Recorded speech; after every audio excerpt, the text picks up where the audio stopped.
It was a crisp, cold winter day on the island of Soto. Snow lay thick on the ground. The engines were working extra hard. James was pulling the slow goods train. He had stopped at a signal.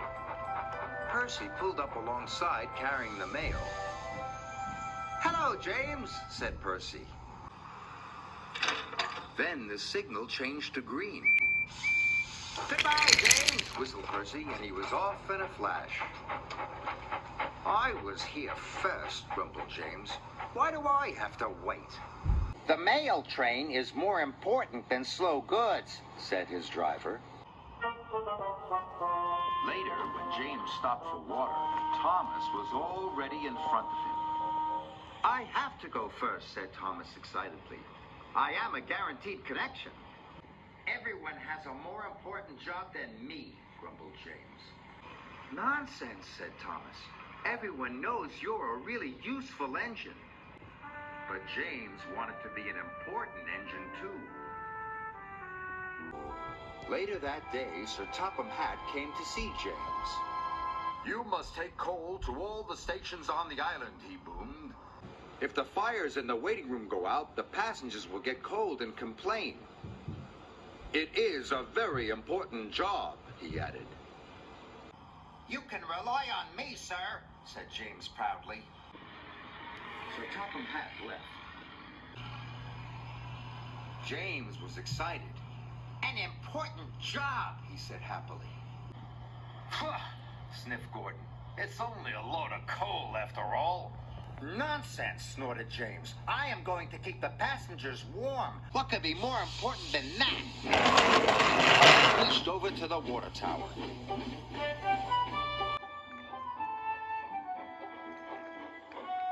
But there was a line at the water tank. "Come on," he steamed impatiently. "I have an important job to do."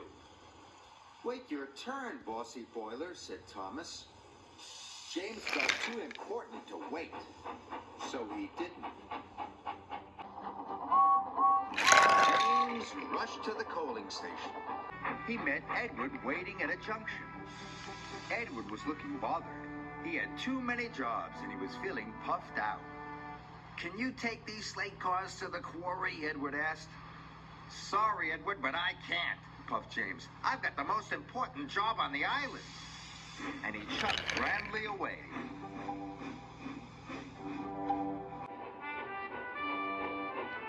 James arrived at the coaling station. He buffered up to the coal cars and was on his way.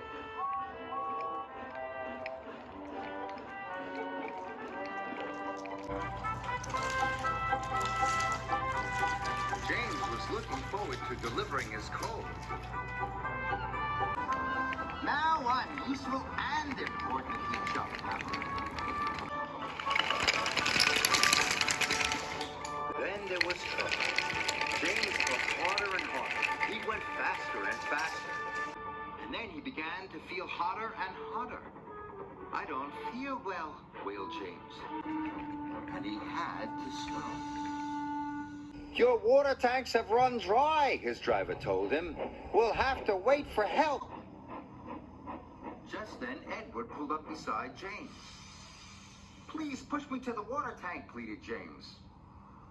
"I'm sorry," Edward puffed sadly. "You wouldn't take my freight cars to the quarry, and now I'm running late with my passenger train." And Edward steamed away.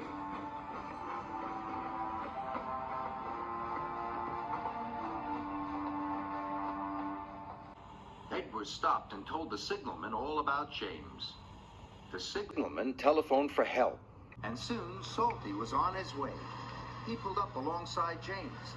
"Why didn't you fill up with water this morning, matey?" James told him about the line at the water tank. "I've heard you were too busy to help Edward too," said Salty. "I was in a hurry," protested James. "Mine is the most important job on the island." "No job is more important than helping another engine," said Salty firmly. And deep down in his boiler, James knew Salty was right. James' water tank was soon filled and he was well on his way. He made up for lost time. Then James saw Diesel up ahead. He had broken down and looked unhappy. James wanted to tease him, but then he remembered what Salty had said. No job is more important than helping another engine, he said to himself. And even Diesel is an engine. Come on, Diesel. I'll push you back to the sheds.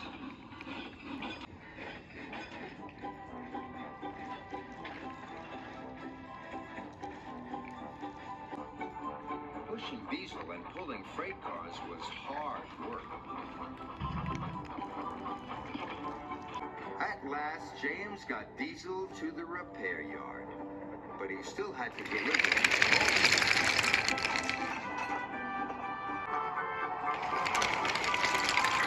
wind blew, and it was getting colder by the minute. James steamed all over the island, delivering coal to the station waiting rooms. Everyone was pleased to see James. Thanks to him, they were all kept toasty warm. The next morning, Sir Topham Hatt came to see James. He knew all about him running out of water and his not helping with Edward's trucks. I'm sorry, sir, said James. I put my own job first. But you did learn your lesson, and you helped Diesel, Sir Topham Hatt boomed cheerfully. And you delivered your coal on time. You, James, are a really useful engine. James nearly burst with pride. Thank you, sir, he said. Being really useful was better than feeling important.